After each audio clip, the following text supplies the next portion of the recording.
What is going on, guys? Welcome back to a new YouTube video, and this is the very last week of prepping for nationals equipped.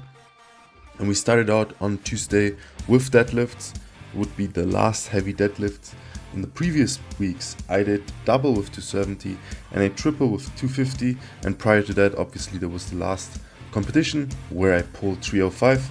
So after that we wanted to regain momentum and not go too heavy, so that's why I started very light in the week after with 250. Today it was the final lift, so to say, before the competition, and we hit 290 kilos for a single. This would also be my opener at nationals, hence it was a good test to see whether I could actually implement a slight change in technique before nationals and prevail with the new deadlift suit. And as you could see, the single moved well. I did not have any problems whatsoever with the new technique. It's definitely different since I'm used to a more dynamic start.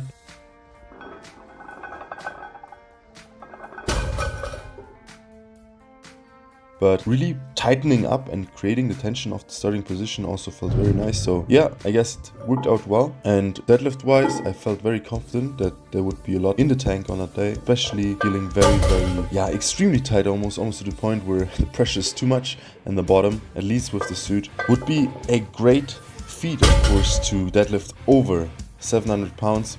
Which is definitely a goal. But yeah, let's see. We also did some back-offs. They moved equally fast, if not faster. And especially also happy with raw back-offs. I did some raw back-offs way in the end. Also with the new technique, I'm really not used to pulling raw with this very not dynamic start. But surprisingly, it felt very good. And I really liked it, and probably I will try and implement this kind of technique changes also after my surgery, where I'll probably train mostly raw for the first time being back. Obviously we'll have to see how the knee surgery even will go. Speaking of that, we also obviously couldn't squat, or I couldn't do my secondary squat day, and hence we are still doing some pendulum squats. The pendulum squats have been really great in the sense that I'm not really loading them much, just trying to control the tempo down and explode up, and sitting back, or in the nature of this pendulum squat specifically that we have in the club, it really makes you sit back. Hence you're really training also your hips and your adductors, abductors to fire fast, and this really also translates great into squatting equipped, since there you also will have to sit back more than usual and also use the suit more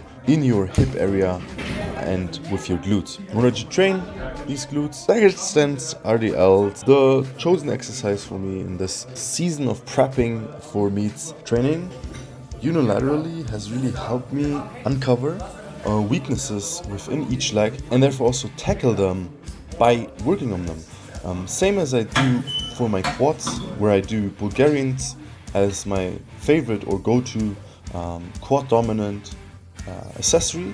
I will choose the staggered stance RDLs for my hamstrings in order to also practice a hinging movement, a movement that will also work my glutes and my hamstrings at the same time, where I can also focus really individually on each leg and be a more complete athlete underneath the equipment, where it is really all about how much can your body also help you stabilize within the equipment. Sure, the equipment will help you tons if you can use it, but if you cannot have a baseline strength to know how your body works and really be strong underneath it too, it can just it will most likely lead to also injury, because you will need to be strong in this sport, regardless of whether you use an equipment or not. Then we'll jump over to the Friday squat session. I did not film any of the warm-ups, I believe, but they went well, and we went for a top set with 345 kilos, which should be right above 760 pounds for the top set.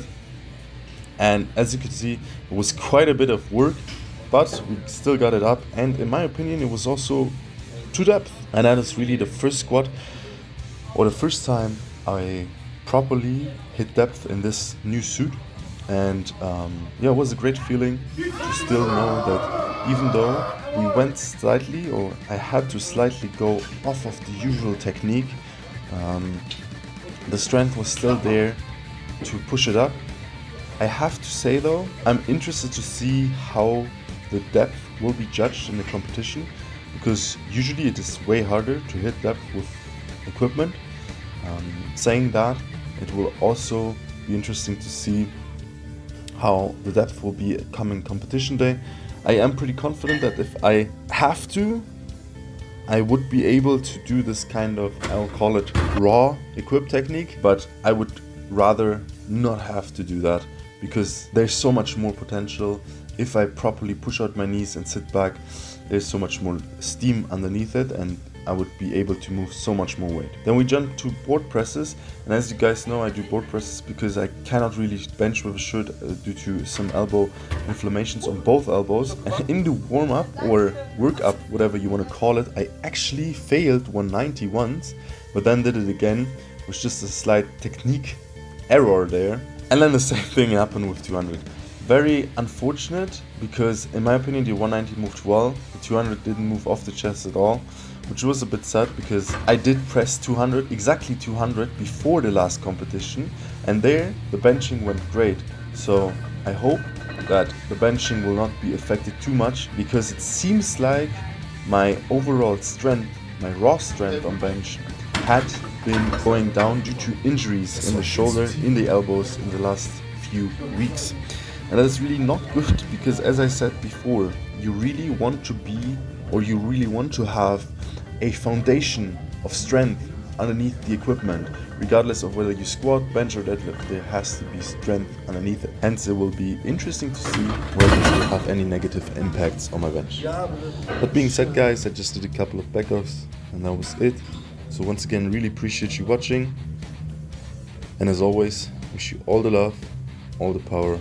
Have a good one.